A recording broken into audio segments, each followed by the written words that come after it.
தமிழர் சுந்தர் பிச்சையோட தலைமையில் டெக் ஜெயண்டா தொழில்நுட்ப உலகையே கட்டி ஆளக்கூடிய நிறுவனம் கூகுள். ஆல்பபெட்டோட துணை நிறுவனமான கூகுளில் வேலை பார்க்கக்கூடிய பணியாளர்களிடையே பாரபட்சம் காட்டப்பட்டதாக தொடரப்பட்ட வழக்கில் அந்த நிறுவனம் பெரும் பின்னடைவை சந்திச்சிருக்கு.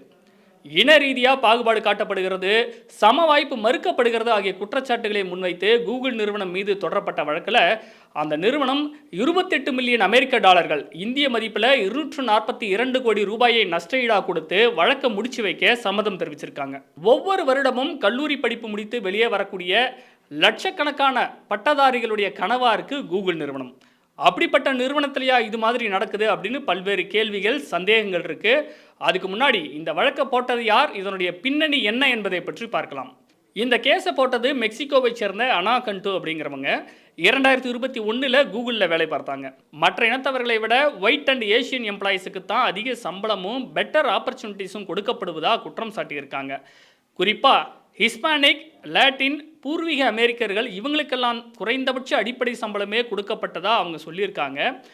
7 வருஷம் கூகுளில் சின்சியராக வேலை பார்த்தேன், ஆனால் எனக்கு சரியான சம்பளமோ பதவி உயர்வோ கொடுக்கப்படலை. ஆனால் தன்னோட வேலை பார்த்த கொலீக்ஸ், குறிப்பாக வெள்ளை இனத்தவர்கள் மற்றும் ஆசியாவை சேர்ந்த தன்னுடைய சக பணியாளர்கள் அதிக சம்பளமும் பதவி உயர்வும் பெற்றார்கள்னு அனா கண்டு தன்னோட கேஸில் மென்ஷன் பண்ணியிருக்காங்க.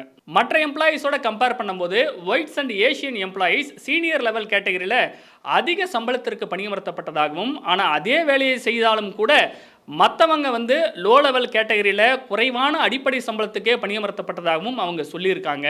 கூகுளின் இது மாதிரியான நடவடிக்கைகள் கலிஃபோர்னியாவோட சம ஊதிய சட்டத்தை மீறுது, அதனால் ஒரு பெரிய தொகையை நஷ்டஈடாக கொடுக்கணும் அப்படின்னு அனா கண்டுவனுடைய வழக்கறிஞர்கள் நீதிமன்றத்தில் வாதங்களை முன்வச்சாங்க. கோர்ட்டில் வாதங்களை முன்வச்சா மட்டும் போதுமா? கண்டிப்பாக ஆதாரம் வேணும். அதுக்காக இப்போ கூகுளில் வேலை பார்க்கக்கூடிய எம்ப்ளாயீஸ் கிட்ட உதவியை கேட்குறாங்க. அவங்களும் ரகசியமாக சில ஆவணங்களை கொடுத்து உதவி இருக்காங்க. 2018 2024 வரைக்கும் கூகுளோட கலிஃபோர்னியா ஆஃபீஸில் வேலை பார்த்த 6632 பணியாளர்களுடைய தரவுகள் அடங்கிய கோப்புகள் தான் நீதிமன்றத்தில் சமர்ப்பிக்கப்பட்டது.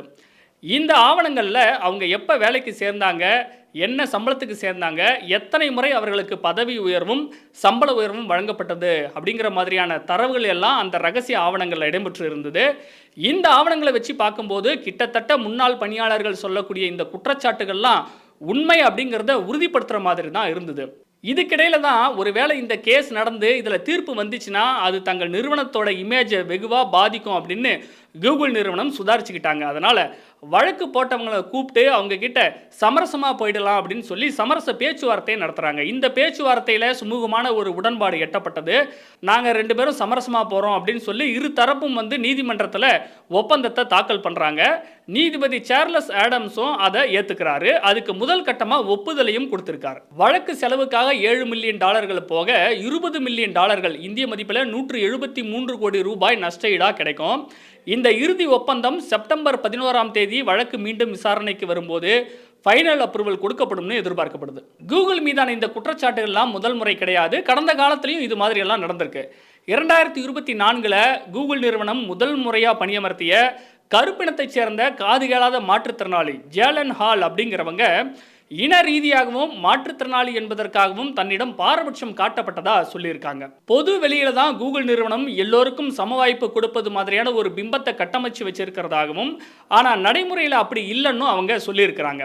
ஒட்டுமொத்த மாற்றுத்திறனாளிகள் சமூகத்திற்கும் சம வாய்ப்பு கொடுப்பது மாதிரியான ஒரு பொய்யான பிம்பத்தை ஏற்படுத்த தான் கூகுள் நிறுவனம் தன்னை பயன்படுத்திக்கிட்டாங்கன்னு வெளிப்படையாக அவங்க பல்வேறு குற்றச்சாட்டுகளை அடுக்கினாங்க. 2022 கருப்பின பணியாளர்கள் மீது பாரபட்சம் காட்டப்படுவதா புகார்கள் எழுந்தது.